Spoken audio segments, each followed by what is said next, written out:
मैं अपने दोस्तों से यह बातें सुनते आ रहा था कि कम उम्र की पत्नी का बहुत फायदा होता है। एक तो वह डर और झिझक की वजह से बहुत कम बोलती है। उसको ज़्यादा दुनियादारी की समझ नहीं होती है। जिस रंग में उसको रंग दो उसी रंग में रंग जाती है। अपने पति का हर हुक्म मानती है। उसका दिमाग कच्चा होता है और वह डरी सहमी रहती है। अपने पति से उसके मुकाबले में बड़ी उम्र की पत्नी के बहुत नुकसान होते हैं। जैसे वह समझदार होती है, छोटे छोटे मामलों को बड़ा बड़ा कर पेश करती है, घर में लड़ाई झगड़ा करती है और पूरे घर पर अपना अधिकार जमाना चाहती है। अपने दोस्तों की इन्हीं बातों को सुनकर मैंने फैसला कर लिया था कि मैं भी छोटी उम्र की लड़की से ही शादी करूंगा। इसलिए मैंने अपने घर में अपनी माँ को बोल दिया था कि मैं किसी कम उम्र की लड़की से शादी करूंगा, तो आप मेरे लिए कोई कम उम्र की लड़की देखें। मेरी बात सुनकर मेरी माँ से मेरा मुंह देखने लगी और कहने लगी, कैसी बेशर्म जैसी बातें कर रहा है।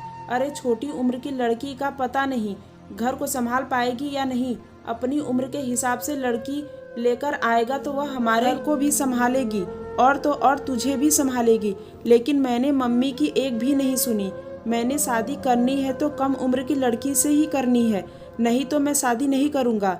मेरी खुद की उम्र 34 साल की हो चुकी थी। मुझे पत्नी चाहिए थी कम उम्र। मैं अपने घर का इकलौता बेटा था।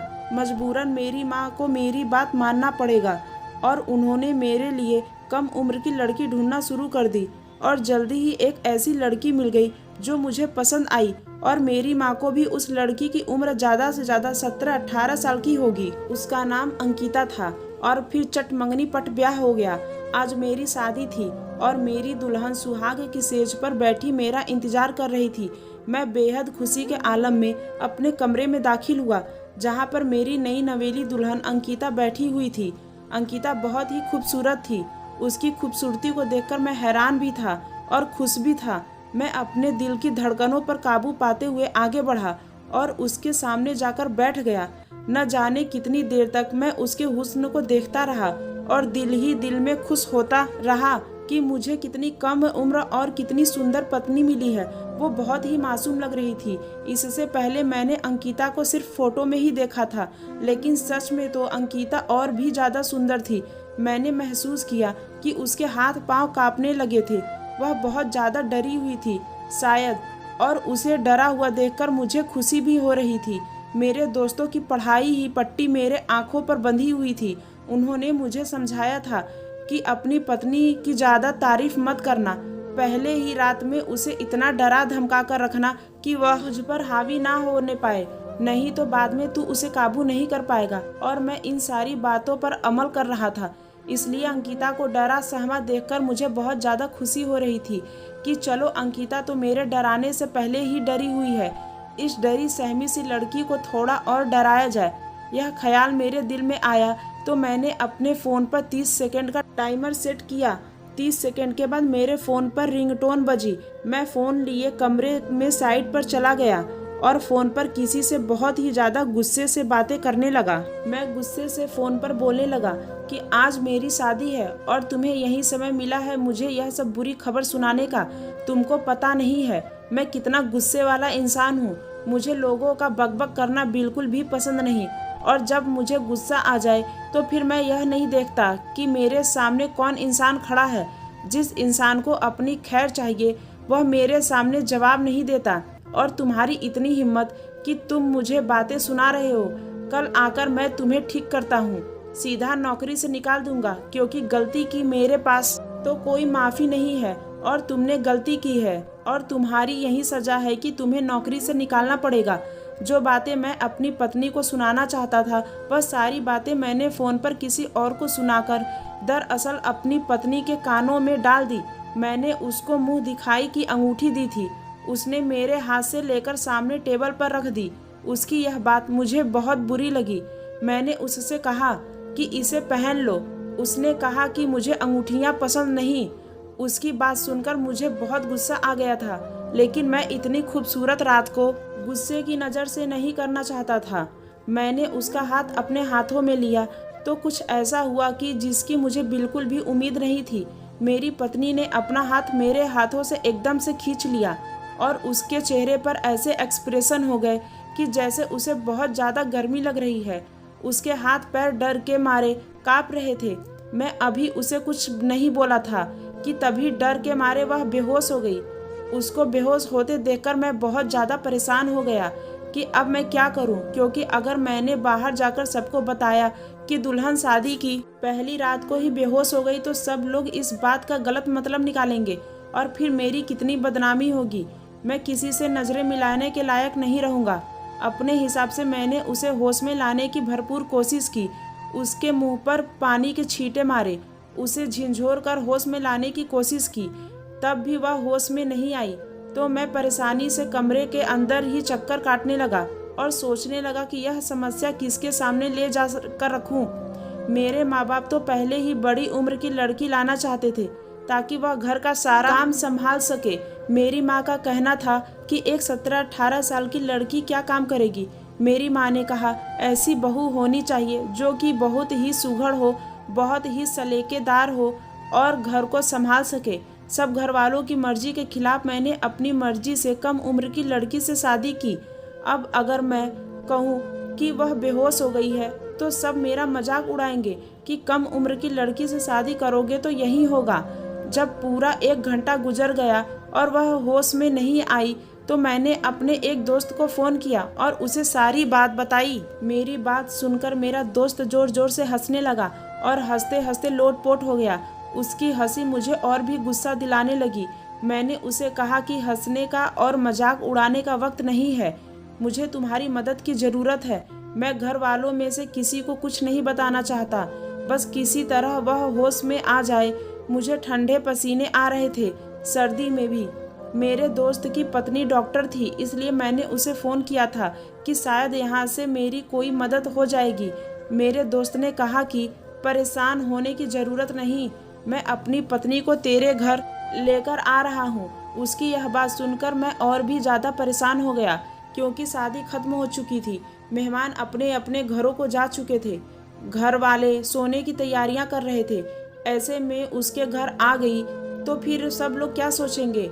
जरूर उन लोगों को समझते देर नहीं लगेगी कि जरूर दुल्हन के कमरे में कुछ गड़बड़ है। मैं अपने आप पर झुंझलाने लगा कि क्यों बेकार में मदद मांगा बैठा। ऐसा लग रहा था कि जैसे यह बात तो मेरे ही गले पड़ गई है और फायदे की बजाय उल्टा नुकसान होने वाला है।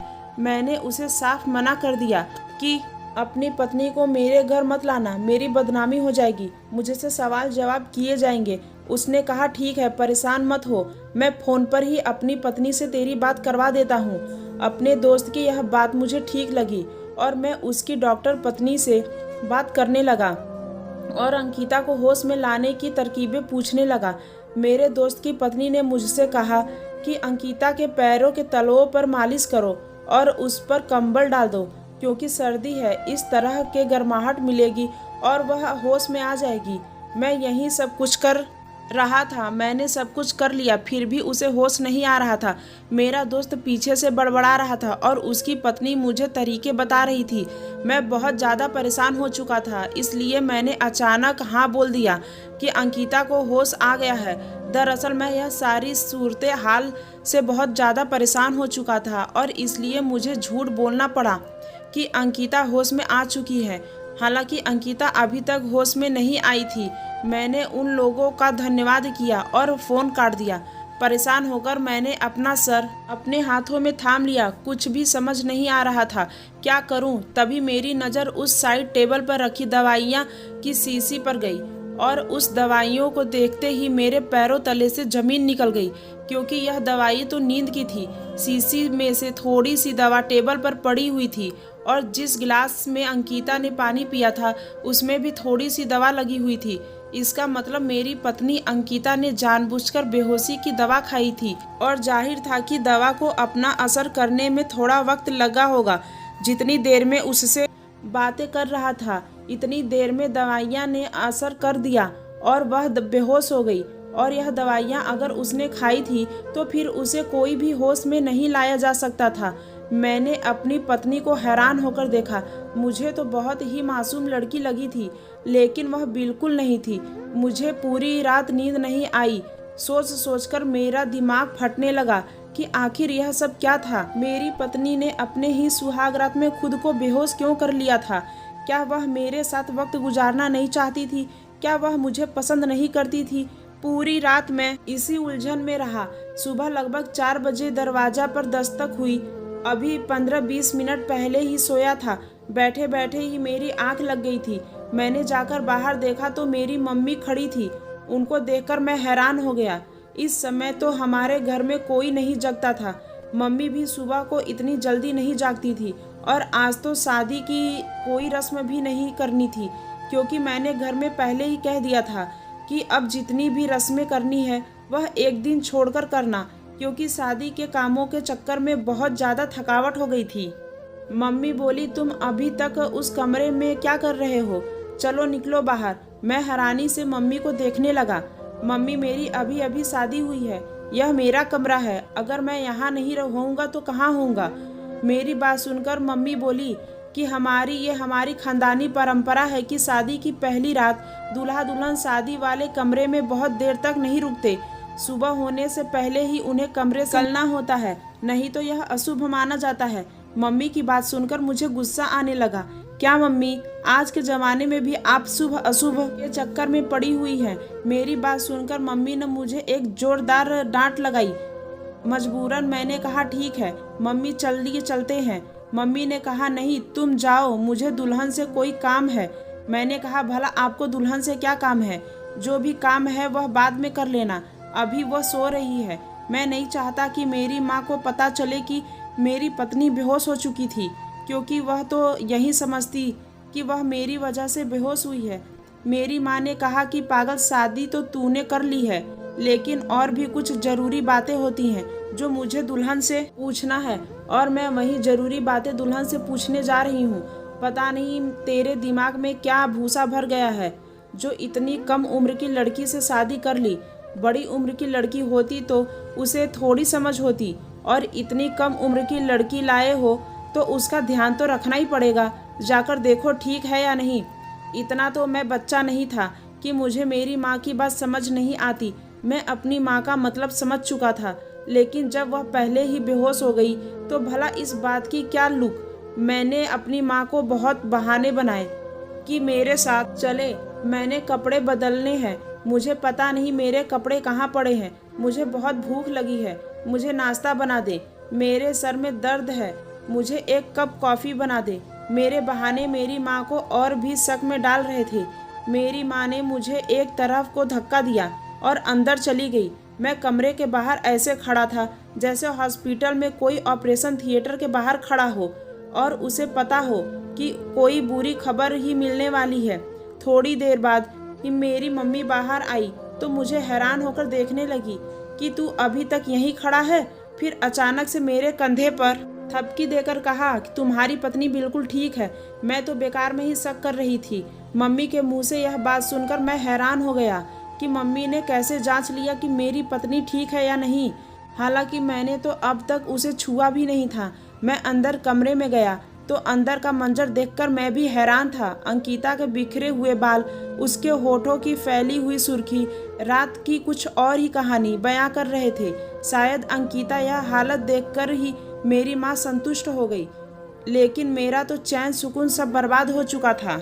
समझ नहीं आ रहा था कि आखिर यह सब क्या है। मेरी पत्नी थोड़ा थोड़ा हिल रही थी, यानी कि उसे होश आ चुका था, लेकिन मैं अंकिता की शक्ल भी नहीं देखना चाहता था। मैं इतना ज़्यादा गुस्से में आ गया था कि कमरे से बाहर चला गया और पूरा दिन मैंने उससे बात नहीं की और रात को आकर भी आराम से अपने कमरे में सो गया। हालांकि मैंने किसी पर जाहिर नहीं होने दिया था कि रात को हमारे बीच क्या हुआ था।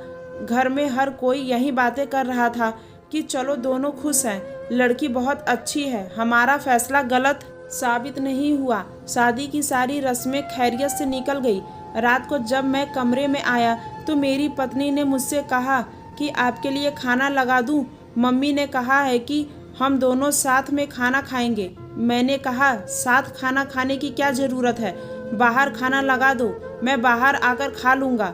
अंकिता कहने लगी कि नहीं, मम्मी जी कह रही थी कि साथ खाने से प्यार बढ़ता है। मैंने अपनी पत्नी को घूर कर देखा। मेरे सामने तो प्यार मोहब्बत की बातें ना करो, तुम मुझे धोखा दिया है।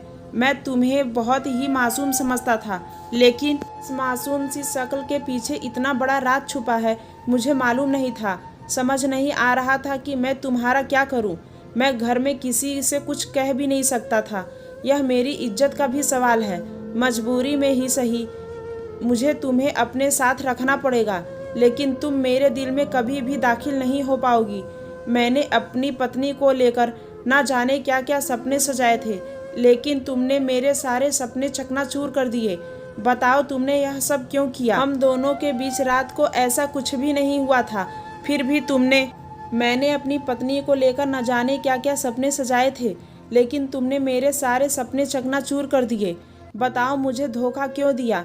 कौन है तुम्हारे दिल में, किसकी वफाएं निभा रही हो, किसको अपने दिल से अभी तक नहीं निकाल पाई हो? मेरी बात सुनकर अंकिता जोर जोर से रोने लगी। बोली, ऐसी कोई बात नहीं है, आप एक बार मेरी बात तो सुन लो। मैंने कहा, अच्छा सुनाओ, क्या बात है? मेरी बात सुनकर वो थोड़ी देर खामोश रही, फिर रोते हुए बोली, मैं नहीं बता सकती, मुझे शर्म आती है। मैं हैरत से अंकिता का मुंह देखने लगा। मुझे अपना सिर पीट लिया। अजीब लड़की है, खुद ही कहती है कि मेरी बात तो सुन लो, और खुद ही कहती है कि मुझे शर्म आती है। अपना सारा हाथों में थामे मैं बैठा था, और लाओ कम उम्र की लड़की, अब झेलो उसे। मैंने अपने दिल में सोचा। मैं अंकिता को रोता हुआ छोड़कर गुस्से में अपने कमरे से बाहर निकल आया। हमारे घर में अभी भी कुछ रिश्तेदार रुके हुए थे। अंकिता सबके सामने मेरे साथ ऐसे व्यवहार करती जैसे हम दोनों में कितना प्यार हो।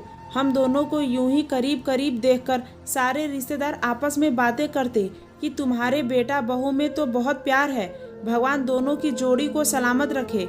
और उन लोगों की बातें सुनकर मम्मी गर्व से सिर उठाकर कहती, हाँ भाई, आखिर बेटा किसका है? मैंने उसको संस्कार ही ऐसे दिए हैं कि अपनी पत्नी के साथ प्यार से रहो। मैं आम रिवायती सासों की तरह नहीं हूँ जो अपने बेटा बहू में लड़ाई करवाएं। सब लोग मुझे खुशकिस्मत समझ रहे थे, हालांकि हकीकत इससे बिल्कुल उलट थी। हमारी शादी को 5 दिन हो चुके थे और मैंने अंकिता को छुआ भी नहीं था। अब तो मुझे एहसास होने लगा था कि मुझ में बहुत बड़ी गलती हो गई। मुझे किसी समझदार लड़की से शादी करनी चाहिए थी। कम से कम आज मेरी जिंदगी ऐसी तो ना होती। अगर उसे कोई समस्या होती, कोई परेशानी होती, तो कम से कम वो खुलकर मुझे बता तो देती। अब तो मैं कभी कभी यह भी सोचने लगा था कि मुझे मम्मी को सब कुछ बता देना चाहिए, लेकिन फिर मैं अपने आप को रोक लेता, क्योंकि फिर मम्मी मुझे ही ताने देती कि और लाओ कम उम्र की दुल्हन, अब तुम खुद ही उसे झेलो। और फिर मम्मी जो सबके सामने सर उठाकर चल रही थी, तो उनका सर भी झुक जाना था। रात को मैं जब अंकिता के कमरे में गया तो वह शीशे के सामने खड़ी अपने बाल बना रही थी। अंकिता को देखकर मेरा दिल बेकाबू होने लगा। खुद को और ज्यादा नहीं रोक सका और अंकिता के पीछे से बाहों में भर लिया। मेरा इतना करना था कि अंकिता ऐसे डर गई जैसे पता नहीं उसको कोई शेर पकड़ लिया हो, और जोर जोर से रोने लगी। एक बार तो जी में आया कि रोती है तो रोती रहे, आज तो मैं भी जी भरकर प्यार करके ही रहूंगा। लेकिन वह इतनी सिसक सिसक कर रो रही थी कि पता नहीं उस पर कितना जुल्म हो रहा हो, और उसको इस तरह रोता हुआ देखकर मेरा बिल्कुल भी दिल नहीं करता था कि मैं उसके पास जाऊं। माना कि अंकिता बहुत खूबसूरत है, लेकिन मैं भी कम नहीं था। मैं भी अच्छा खासा स्मार्ट था, फिर भी नहीं, अंकिता मुझसे इतना दूर क्यों रहती थी? अब तो मुझे पक्का यकीन होने लगा था कि जरूर अंकिता किसी और से प्यार करती है और वह मुझसे शादी नहीं करना चाहती थी। शायद उसके घर वालों ने जबरदस्ती मेरे साथ शादी करवा दी है, और यह सोचते ही मेरा दिल दुखी हो गया और मैं अंकिता से प्यार करने लगा था। उसकी मासूमियत से, उसकी सुंदरता से मेरे दिल में उसके प्यार की कोमपल फूटने लगी। वह इतनी प्यारी सी, इतनी नाजुक सी थी कि जब वह सिसक सिसक कर रोती तो मेरा दिल चाहता कि उसे अपने सीने में छुपा लूं और उससे कहूं कि तुम अपने दिल से सारे डर, सारे वहम निकाल दो। मैं तुम्हें इतना खुश रखूंगा कि तुमसे खुशियां संभाली नहीं जाएगी। लेकिन अंकिता यह सब करने का मौका ही कब देती थी। अपना दिल महसूस कर रह गया। फिर मैंने अपनी यह समस्या किसी और की समस्या बताकर एक ऐसे इंसान के सामने रखी जो ना मेरा रिश्तेदार था और ना मेरा दोस्त। उस इंसान ने कहा कि कुछ लड़कियां बहुत मासूम होती है, उन्हें प्यार की जरूरत होती है। अगर ऐसी लड़कियों के साथ प्यार से बर्ताव किया जाए तो वह धीरे धीरे नॉर्मल हो जाती हैं। लेकिन अंकिता पर तो प्यार का भी असर नहीं हो रहा था। मैं उसके साथ बहुत ही प्यार से पेश आता। दिन भर वह मेरी बातों का हंस हंस कर जवाब देती, लेकिन रात होते ही मुझसे ऐसे दूर भागती जैसे मैं उसे खा लूँगा। एक दिन मैंने अंकिता से पूछा, अंकिता बस एक बात का जवाब दो, उस रात तुमने अपने आप को बेहोश क्यों कर लिया था? मेरी बात सुनकर अंकिता कुछ देर तो खामोश रही, फिर बोली कि मैं नहीं चाहती थी कि आप मुझसे नफरत करें। मैं नहीं चाहती थी। क्या आप मेरे पास आए नहीं तो आपको मुझसे नफरत हो जाती, और मैं नहीं चाहती थी कि आप मुझसे नफरत करें। अंकिता की बात सुनकर मुझे बहुत हैरत हुई। मैंने अंकिता से कहा, तुम्हारे पास आने से मुझे तुमसे नफरत कैसे हो सकती है? तुम तो मेरी पत्नी हो, और हम लोग जितना पास आएंगे हमें एक दूसरे से उतनी ही मोहब्बत बढ़ेगी। फिर नफरत कैसे हो सकती है? वो बोली, मेरे घर वालों को आपके घर वालों के साथ धोखा नहीं करना चाहिए था। मेरे घर वालों को यह बात पहले ही बता देनी चाहिए थी, लेकिन उन्होंने ऐसा नहीं किया। अगर आप समझ रहे हैं कि मेरी ज़िंदगी में कोई और लड़का है तो ऐसा बिल्कुल भी नहीं है। मैं तो चाह कर भी अपनी ज़िंदगी में किसी लड़के को शामिल नहीं कर सकती। तो यह बात आप अपने दिमाग से निकाल दें कि मेरे दिल में कोई लड़का है। अंकिता की बात सुनकर मुझे खुशी हुई कि चलो, अंकिता की लाइफ में कोई और लड़का नहीं है। लेकिन उसकी दूसरी बात सुनकर मुझे बहुत हैरत हुई। उसने बोलना जारी रखा, बल्कि मुझे तो शादी ही नहीं करनी चाहिए थी। मुझे माफ़ कर दें, मेरी वजह से आपकी ज़िंदगी खराब हो गई। अंकिता की बातें मुझे उलझा रही थी। अंकिता जो कुछ कहना चाहती है साफ साफ एक ही सांस में कह दो। तुम्हें जो कुछ भी समस्या है मैं उसको सुलझाने की कोशिश करूँगा। आखिर मैं तुम्हारा पति हूँ। तुम मुझे अपनी परेशानी बता सकती हो, लेकिन प्लीज़ मुझे और ज़्यादा परेशान मत करो। मैं बहुत ज़्यादा परेशान हो चुका हूँ। और एक बात अच्छे से ध्यान में बिठा लो कि मैं तुमसे प्यार करने लगा हूँ। अब तुम्हारे साथ ही पूरी ज़िंदगी बिताऊंगा, इसलिए तुम मुझ पर भरोसा कर सकती हो और अपनी परेशानी मुझे बता सकती हो। फिर अंकिता ने मुझे एक ऐसी बात बताई जिसे सुनकर मेरे पैरों तले से ज़मीन निकल गई। अंकिता बोली, मुझे एक ऐसी बीमारी है जो जन्म से ही कुछ लड़कियों में पाई जाती है। मुझे आज तक कभी पीरियड्स नहीं हुए। मेरी माँ मुझे डॉक्टर के पास भी लेकर गई थी। डॉक्टर ने कहा कि तुम्हारी बेटी कभी माँ नहीं बन सकती, और डॉक्टर ने यह भी कहा था कि आप अपनी बेटी की शादी मत करना, क्योंकि आपकी बेटी माँ ना बन पाने के साथ साथ अपने पति को भी शारीरिक सुख नहीं दे पाएगी। शायद मम्मी डॉक्टर की बात को मान भी लेती, लेकिन पता नहीं किसने मम्मी के कानों में भर दिया कि इस बीमारी का इलाज होता है, और फिर बस लालच में आकर और अपने सर का बोझ उतारकर मेरी माँ ने मुझे आपके पल्ले बांध दिया। लेकिन मुझे माफ़ कर दो, इसमें मेरी कोई गलती नहीं है। मैंने अपनी माँ से बहुत मना किया कि मेरी शादी मत करें, लेकिन वह नहीं मानी। बस इसलिए उस रात मैंने खुद को बेहोश कर लिया था, क्योंकि आपको मेरे पास आने के बाद सिवाय निराशा के कुछ भी हाथ नहीं आता। इतना कहते कहते अंकिता रोने लगी थी। रोते हुए बोली, मैं जानती हूँ मैं आपको कोई खुशी नहीं दे सकती, लेकिन फिर भी मैं अपने दिल के हाथों मजबूर हो गई और तुमसे प्यार कर बैठे। सोचा था तुम्हारी ज़िंदगी से दूर चली जाऊंगी, लेकिन दिल के हाथों मजबूर हो गई। जी चाहता है कि पूरी ज़िंदगी तुम्हारी बाहों में ही बीत जाए, लेकिन मैं जानती हूँ कि ऐसा मुमकिन है। आप मुझे छोड़ सकते हैं और अपनी पसंद की किसी दूसरी लड़की से शादी कर सकते हैं। आप बहुत अच्छे इंसान हैं, जो इतने दिन तक आपने मेरा भरम रखा। मैं आपका यह एहसान कभी नहीं भूलूंगी। अंकिता की बातें एक के बाद एक मेरे सिर पर बम गिरा रही थी। मैं सपने में भी नहीं सोच सकता था कि इतनी प्यारी सी, इतनी खूबसूरत सी लड़की के साथ यह हो सकता है। अंकिता के दूर जाने के ख्याल से ही दिल में हुक सी उठी थी। मैं अंकिता को किसी भी कीमत पर खोना नहीं चाहता था। कुछ ही दिनों में मुझे अंकिता से मोहब्बत हो गई थी। ये जानकर खुशी हुई थी कि अंकिता मुझसे प्यार करती है। अगले ही दिन मैं अंकिता को एक अच्छे डॉक्टर के पास लेकर गया। डॉक्टर ने कहा, हाँ कुछ लड़कियों में यह बीमारी होती है, लेकिन इसका यह मतलब बिल्कुल भी नहीं कि ऐसी लड़कियां कभी माँ नहीं बन सकती या फिर वो शारीरिक संबंध बनाने के लायक नहीं होती। इस बीमारी का इलाज हो सकता है, लेकिन थोड़ा महंगा और लंबा होता है। आपकी पत्नी को लंबे समय तक दवाइयाँ लेनी होगी। साथ ही साथ आपकी पत्नी एक छोटा सा ऑपरेशन भी करना पड़ेगा। उसके बाद आपकी पत्नी बिल्कुल ठीक हो जाएगी। बस आपकी पत्नी को आपके प्यार और विश्वास की ज़रूरत है। आज हमारा देश इतना आगे निकल चुका है, लेकिन इस तरह की बीमारी को लेकर आज भी पिछड़ा हुआ है। आज भी इस तरह की बीमारी को लेकर खुलकर बात नहीं की जाती है और लड़की को ही दोषी ठहरा दिया जाता है और लड़की खुद को दोषी मानने भी लगती है। शायद इसीलिए तुम्हारी पत्नी इतना ज़्यादा डरी हुई थी और तुम्हें अपने पास नहीं आने देती थी। इस बीमारी से ग्रस्त लड़कियां कभी कभी दिमागी मरीज बन जाती हैं, इसलिए आप अपनी पत्नी का बहुत ज़्यादा ध्यान रखें। उसे बताएं कि सब कुछ नॉर्मल है, वो जल्दी ही ठीक हो जाएगी और दुनिया में वो अकेली ऐसी लड़की नहीं है जो इस बीमारी से जूझ रही है। न जाने कितनी लड़कियां इस बीमारी से ग्रस्त हैं। घर आकर मैंने अंकिता को विश्वास दिलाया कि वह जल्दी ही ठीक हो जाएगी। आज मैं खुद को बहुत हल्का महसूस कर रहा था। मैंने अपनी पत्नी अंकिता का बहुत ध्यान रखा। जो कुछ भी हुआ था उसमें अंकिता की कोई गलती नहीं थी। मैंने अंकिता से कहा कि तुम यह बात किसी को मत बताना। मैं तुम्हारा पूरा जितना भी पैसा लगेगा सब खर्च करूँगा। अगर हम किसी न किसी बहाने से डॉक्टर के पास जाने लगे। धीरे धीरे मेरे प्यार और डॉक्टर की दवाइयों से अंकिता ठीक हो रही थी। डॉक्टर ने अंकिता का एक छोटा सा ऑपरेशन भी किया था। तबीयत की खराबी का बहाना बनाकर अंकिता ने 2-3 दिन आराम किया और वह ठीक हो गई। हमारी शादी को 8 महीने गुजर गए। अंकिता अब बिल्कुल ठीक हो गई है, लेकिन मैं अंकिता को थोड़ा और समय देना चाहता हूँ। जब अंकिता खुद को सहज महसूस नहीं करती तब तक मैं उसे डिस्टर्ब नहीं करता। लेकिन उस रात जब अंकिता ने खुद ही पहल करते हुए मेरे नज़दीक आई और फिर वो रात मेरी ज़िंदगी की सबसे हसीन रात बन गई।